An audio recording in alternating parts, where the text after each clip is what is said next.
En première réaction au texte qui vient d'être promulgué et portant statut particulier des praticiens spécialistes de la santé publique et du régime indemnitaire qui l'accompagne, la première réaction, c'est d'abord un gros sentiment de déception.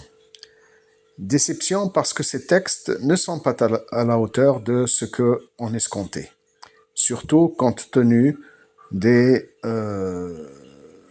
fortes déclarations du président de la République en faveur d'une revalorisation des professionnels de la santé.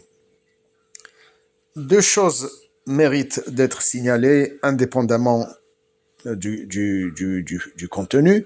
C'est que d'une part, nous avons là des textes qui, de façon surprenante, sont en deçà de ce qui était accordé dans les moutures soumises à la concertation et qui étaient supposées devoir être améliorées encore. La deuxième chose, c'est que l'effet rétroactif au 1er janvier 2024 qui était annoncé semble être passé à la trappe.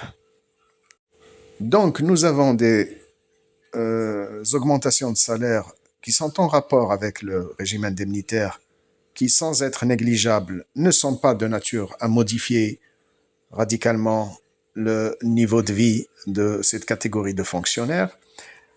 Concernant le statut particulier, nous constatons malheureusement que nous sommes toujours avec le statut particulier de 2009, avec bon nombre d'anomalies qu'il contenait et dont nous n'avons cessé de demander depuis de nombreuses années qu'elles soient réparées. Au final, donc, ce statut particulier, malgré quelques améliorations accessoires,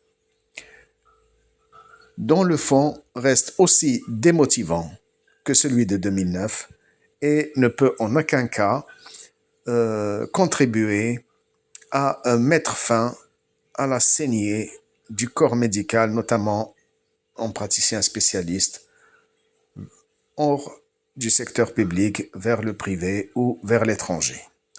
Et malheureusement aussi, ça préfigure que un certain nombre de dysfonctionnements dont souffre le système public de santé vont malheureusement aller en s'accentuant.